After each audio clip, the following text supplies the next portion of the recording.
Erika dan Noviani mempercepat gerakan. Dan akhirnya mereka tiba di tempat Alex berada. "Erika, cepatlah!" Alex buru-buru mundur. Dan pada saat yang sama memanggil orang-orang di luar untuk bersiap. Masih ada lebih dari 10 meter jauhnya dari zona aman. Waktu berlalu dengan cepat. Tepat pada saat ini, 2 balok baja yang didirikan Alex sebelumnya sudah bengkok. Dan reruntuhan di atas benar-benar runtuh ke bawah. Pak Omar berteriak dengan cemas. "Orang-orang di dalam, cepatlah! Sebentar lagi akan runtuh." Pak Juno yang melihat situasinya mendesak segera meminta sebagian besar personel ambulans untuk mengungsi dari auditorium. Yang tersisa hanya beberapa pemimpin dan petugas pemadam kebakaran yang tiba tepat waktu. Alex juga menyadari situasinya memburuk. Mereka bertiga mempercepat gerakan menuju keluar. Mulut lorong sudah terlihat. Alex berteriak begitu melihat wajah cemas Pak Omar dan yang lainnya. "Erika, cepatlah!" Tepat ketika mereka bertiga hendak keluar dari reruntuhan, sepotong besar puing jatuh dari ketinggian. Petugas pemadam kebakaran tiba-tiba berteriak, "Awas, runtuh lagi!" Mereka mendengar ada suara benda yang jatuh, tetapi tidak ada waktu untuk melihatnya. Saat ketiganya merangkak keluar dari reruntuhan, sepotong besar puing jatuh menimpa mereka. "Nov, awas!" Erika yang sudah hampir jatuh tanpa sadar menggunakan dirinya untuk melindungi Noviani ketika melihat bahaya terjadi. "Erika!" Pada saat kritis, Alex melindungi Erika. Erika terkejut. Dia menyadari bahwa sesuatu yang buruk terjadi pada Alex. Alex menggunakan tubuhnya untuk menahan atap besar yang jatuh dari atas. Meskipun dia hebat, tapi Alex juga merasa kesakitan. Awalnya Erika tidak akan terluka jika dilindungi oleh Alex. Tapi siapa sangka kalau ada batang baja lain lagi yang jatuh dan mengenai kepala Erika. Dia merasa pandangannya menjadi gelap dan langsung pingsan. Baru saja, Alex mengira dirinya akan mampus. Akan tetapi, potongan besi yang mengenainya lebih dulu malah menyelamatkannya. Meskipun seluruh tubuhnya terluka, tapi Alex tidak menemukan adanya luka yang serius. Dia hanya ditimpa oleh reruntuhan yang jatuh dan tidak bisa bergerak. Pada saat yang sama, dia juga menyadari ada yang tidak beres. Noviani yang ada di bawahnya ketakutan sampai menangis. Tetapi Erika tidak bergerak sama sekali. Alex berusaha memanggil Erika.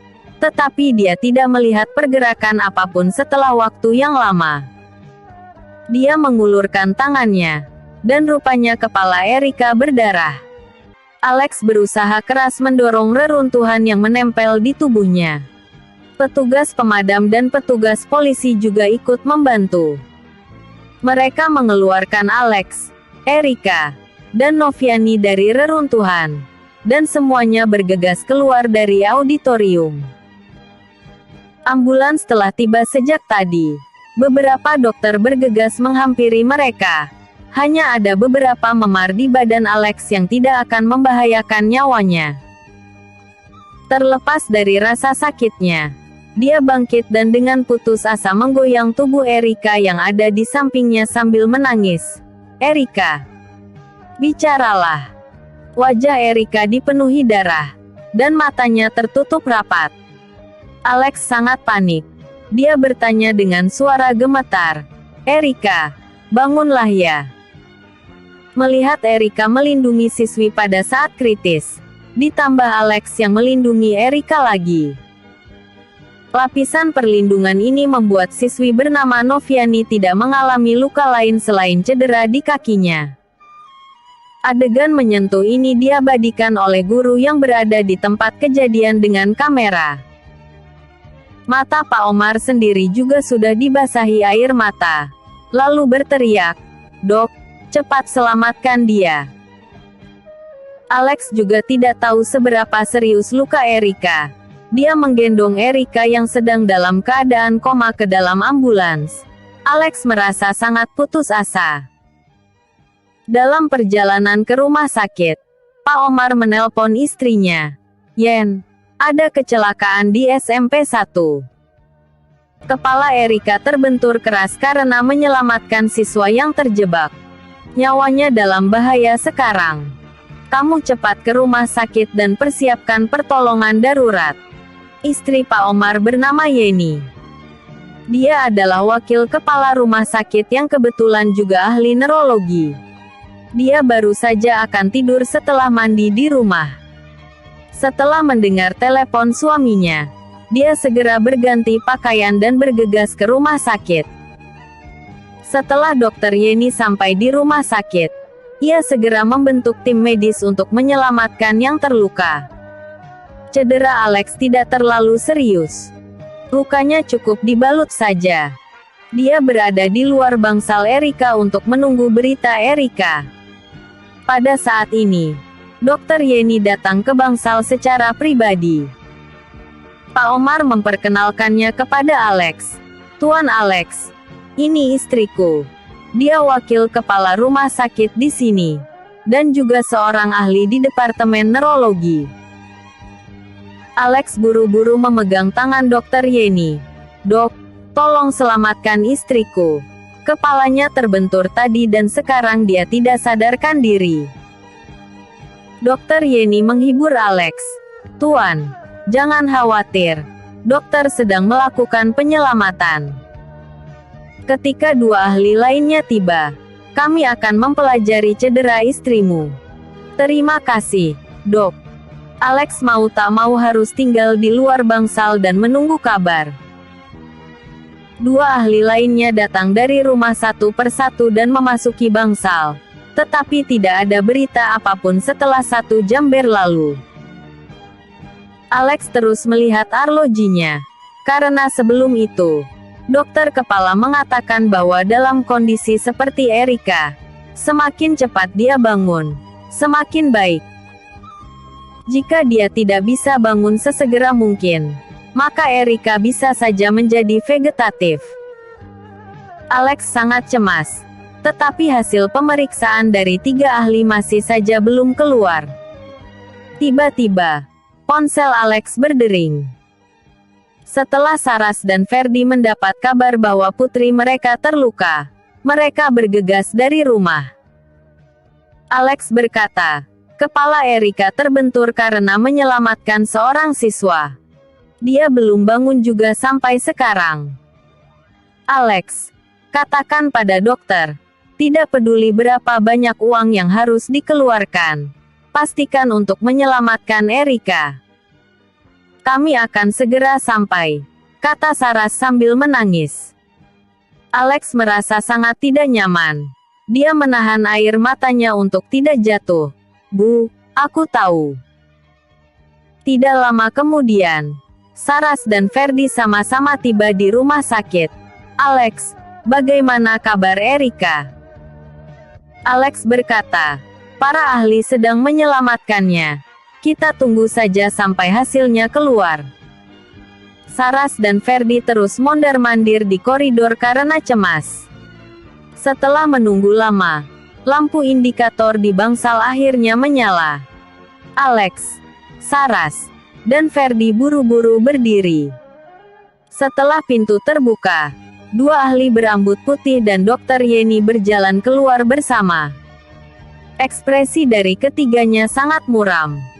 Alex bertanya, "Dok, bagaimana kondisi Erika?" Wajah Dokter Yeni tampak serius. Dia tidak segera menjawab pertanyaan Alex. Kedua ahli tua itu menggelengkan kepala dan menghela nafas. "Dokter Yeni, kamu saja yang beritahu pihak keluarga. Kami akan memeriksa kondisi yang lain." Alex merasa semakin cemas dan bertanya dengan suara gemetar, "Gimana, Dok?" Saras bahkan lebih panik lagi. "Dok, jangan menakutiku. Dia putri semata wayangku. Aku tidak akan hidup jika ada yang terjadi padanya. Ferdi berkata dengan cemas. Saras, jangan sembarangan menebak. Biarkan dokter berbicara.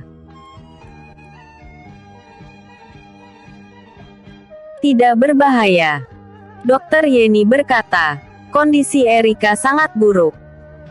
Kepalanya terbentur secara langsung, menyebabkan sistem saraf pusat bagian belakang otak mengalami penyumbatan. Kami sudah mencoba yang terbaik untuk menyelamatkannya, tetapi dia tidak bisa bangun untuk saat ini. Saras bertanya, lalu kapan dia akan bangun? Dokter Yeni berkata, itu tergantung pada dirinya. Sekarang, aku dapat memberitahu kalian secara bertanggung jawab bahwa semua obat tidak dapat lagi memainkan peran pendukung. Dia hanya dapat melewati ujian ini dengan keinginannya untuk hidup. Setelah berhenti sejenak, Dokter Yeni berkata lagi, namun, dalam hal ini, peluang untuk dapat melewatinya hanya 0,5%. Kaki Saras lemas hingga terduduk di tanah. Ferdi buru-buru memapah istrinya berdiri. Jangan begini. Kita bisa pikirkan solusi lain. Hati Alex sama tidak nyamannya seolah disayat pisau. Erika menyerahkan hidupnya untuk menyelamatkan orang lain. Dan akhir malah tragis begini. Ini sungguh tidak adil. Dokter Yeni menghela nafas berat. Kalian semua anggota keluarganya. Masuklah dan temani dia. Kalian bisa memijat kepalanya. Dengan begini bisa membantunya untuk cepat sadar. Alex, Saras, dan Ferdi berlarian masuk ke bangsal dan menatap Erika yang sedang berbaring di tempat tidur. Dia menutup matanya erat-erat dan tidur nyenyak. Saras berkata sambil menangis.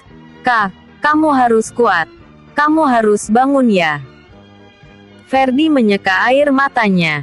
Kak, ini ayah. Alex tidak berbicara. Dia duduk diam di sebelah Erika sambil memegang salah satu tangannya. Dan menunggu dengan tenang. Sampai jam 3 pagi. Tidak ada yang tidur sepanjang malam. Keesokan paginya, Lasmi dan anggota penting keluarga Buana datang ke rumah sakit untuk menjenguk Erika. Nova juga datang. Mengetahui Alex dan yang lainnya belum tidur sepanjang malam, Nova berkata, Alex, kamu terluka. Istirahatlah sebentar. Aku akan menjaganya. Jika Erika bangun, aku akan memberitahumu segera. Alex berkata, tidak apa-apa. Aku tidak lelah. Menurut diagnosa dokter, jika Erika masih tidak bisa bangun pagi ini, maka dia tidak akan punya kesempatan lagi. Nova membujuk, pasti ada cara lain. Alex berkata lagi, Dokter Yeni sudah menjelaskan bahwa obat-obatan tidak bisa lagi membantu. Tapi aku punya cara lain. Aku harus mencobanya. Lasmi yang berada di samping bertanya, cara apa yang kamu punya? Alex berkata, aku pernah belajar satu jurus. Namanya jurus Cisung. Aku ingin menggunakan jurus ini untuk membantunya memijat bagian kepala. Para ahli mengatakan bahwa pijatan akan memiliki hasil yang tidak terduga. Lasmi kebingungan karena tidak tahu apa itu jurus Cisung. Lex, pastikan itu tidak berbahaya bagi Erika. Nova bertanya. Kedengarannya sangat hebat. Apa itu jurus rahasia? Alex berkata, ya, entah bisa atau tidak. Aku tetap harus mencobanya. Aku tidak bisa berdiam diri dan melihatnya menjadi vegetatif. Aku harus menyelamatkannya. Alex melihat Erika yang berbaring di tempat tidur. Erika sangat cantik meskipun dia tertidur.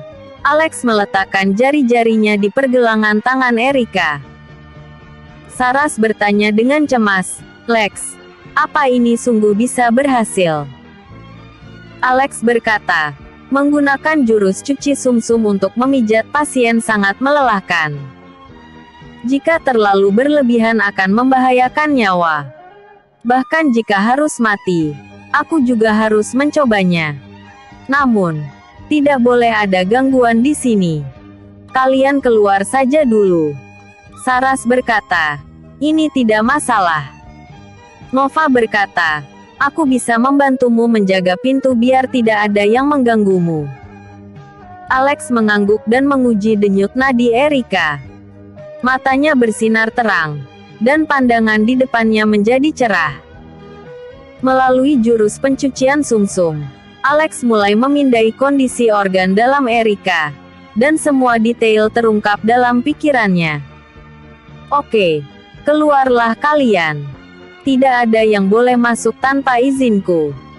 Bahkan staf medis juga tidak boleh. Kapten, tolong jaga pintunya. Selesai berbicara, Alex langsung memulainya. Dia mengulurkan tangannya dan menepuk kepala Erika dengan lembut. Dan Erika terduduk dari ranjang seperti mayat hidup. Saras, yang belum sempat keluar, berseru, Erika sudah bangun.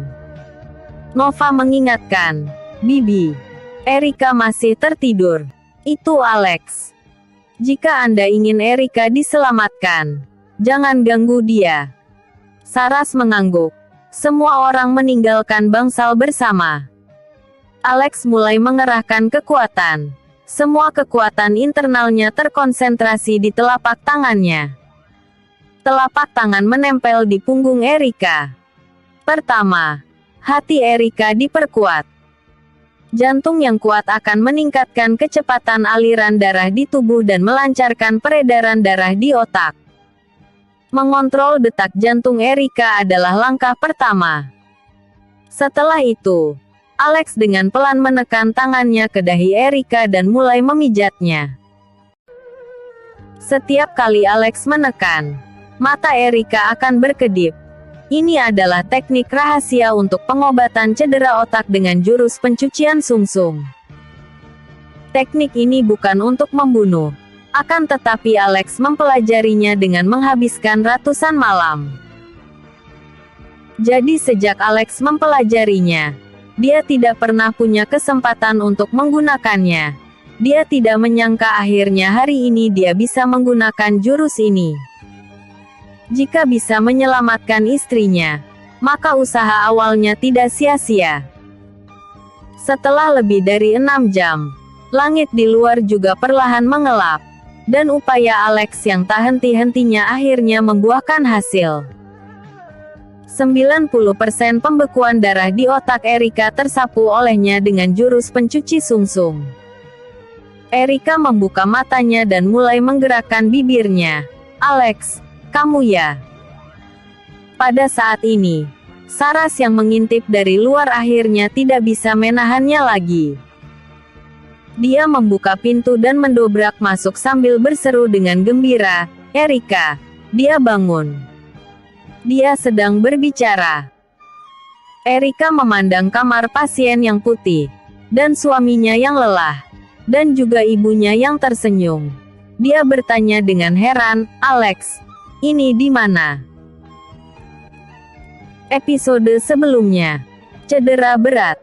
Episode berikutnya, tembok putih bernoda darah.